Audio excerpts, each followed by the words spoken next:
Coba bayangin deh, Anda baru aja lulus kuliah, semangat-semangatnya mau mulai kerja, tiba-tiba semua aturannya diubah total. Nah, ini bukan cerita fiksi, tapi ini adalah realitas pahit yang lagi dihadapi puluhan ribu sarjana farmasi di seluruh Indonesia. Ada satu undang-undang baru yang seolah-olah narik karpet dari bawah kaki mereka. Semua rencana karir yang udah disusun rapi, mendadak jadi berantakan. Gimana ceritanya ini bisa terjadi? Yuk kita bedah sama-sama. Jadi, pertanyaan utamanya sekarang, ijazah S1 farmasi itu masih bisa nggak sih dipakai buat kerja di apotek atau rumah sakit?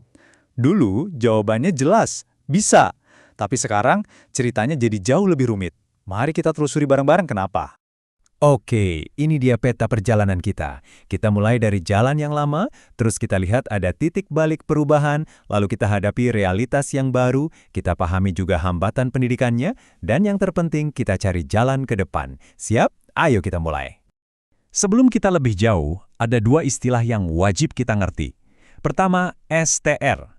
Gampangnya, anggap aja ini SIM-nya para tenaga kesehatan. Tanpa ini, nggak boleh praktek. Kedua, TTK atau Tenaga Teknis Kefarmasian.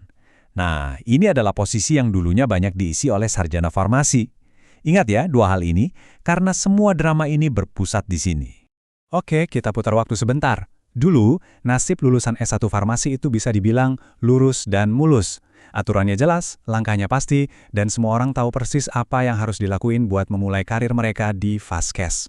Dulu tuh prosesnya begini, daftar ke organisasi profesi namanya PAVI, ikut ujian, kalau lulus dapat sertifikat, dan sertifikat itu jadi tiket emas buat ngurus STR. Begitu STR ada di tangan, pintu apotek, rumah sakit, klinik, semua terbuka lebar. Simpel banget kan? Nah, kesederhanaan inilah yang sekarang tinggal kenangan. Dan disinilah semua kebingungan dimulai. Satu kebijakan besar datang, dan boom! Sistem yang udah mapan bertahun-tahun langsung dirombak total, menciptakan gelombang ketidakpastian buat puluhan ribu orang. Semuanya berawal di tahun 2023, pas UU Kesehatan baru disahkan. Aturan ini menghapus posisi TTK untuk lulusan S1, terus di 2024 aturannya makin dipertegas, jadi nggak ada celah lagi. Dan yang paling bikin deg-degan, ada deadline tahun 2029. Ini kayak bom waktu buat mereka yang udah terlanjur kerja. Mereka harus upgrade kualifikasi, atau ya karir mereka bisa berhenti di situ. Jadi, apa sih dampak nyatanya di lapangan? Ini bukan lagi cuma sekedar pasal dalam undang-undang loh. Ini adalah tembok raksasa yang tiba-tiba muncul di depan mata para sarjana farmasi. Nah, ini dia jantung masalahnya. Dulu S1 farmasi itu dianggap setara D3 dan bisa jadi TTK. Sekarang, aturan baru cuma mengakui vokasi, apoteker, dan apoteker spesialis. Terus, lulusan S1 di mana? Mereka nggak masuk kategori manapun. Secara harfiah, mereka kehilangan kursi di dalam sistem tenaga kesehatan. Pintu yang tadinya terbuka lebar, sekarang kayak dibanting tutup. Dan coba lihat angka ini. 33.322. Ini bukan sekedar statistik. Di baliknya ada 33.322 mimpi, 33.322 cicilan, dan 33.322 rencana masa depan yang sekarang nasibnya menggantung.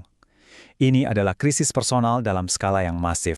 Aturan baru ini seolah-olah bilang kalau mau kerja di Faskes, ya harus lanjut jadi apoteker.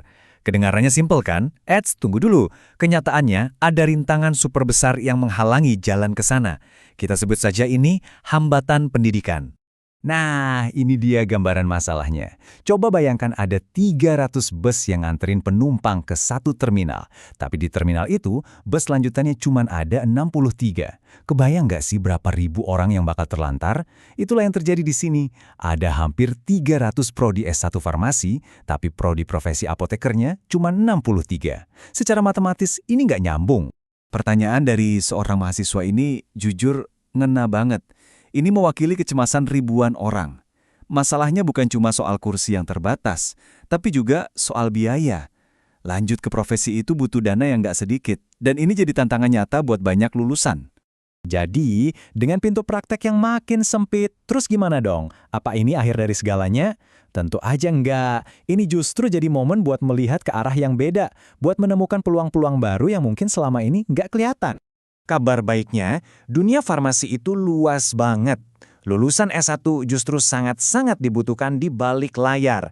Mereka bisa jadi otaknya pengembangan obat baru di industri, jadi penjaga gawang keamanan obat di BPOM, atau jadi ahli yang mastiin rantai pasok obat nggak putus. Karir-karir penting ini nggak butuh STR, tapi butuh banget ilmu S1 farmasi yang dalam. Jadi, inilah dia kebenaran barunya. Sebuah fakta yang sekarang jadi universal dan harus kita semua terima. Gelar sarjana farmasi itu sekarang adalah fondasi akademik yang super kuat. Ini adalah tiket untuk masuk ke dunia sains dan industri, tapi bukan lagi tiket otomatis untuk melayani pasien secara langsung. Perannya sudah bergeser secara fundamental. Pada akhirnya, kita semua dihadapkan pada satu pertanyaan besar. Apakah kebijakan ini adalah langkah maju untuk meningkatkan profesionalisme tenaga kesehatan kita? Atau justru ini adalah langkah mundur yang malah menciptakan krisis tenaga kerja baru, di mana kita punya banyak sarjana pintar, tapi kekurangan tenaga teknis di garis depan? Jawabannya akan menentukan wajah layanan kesehatan Indonesia di masa depan.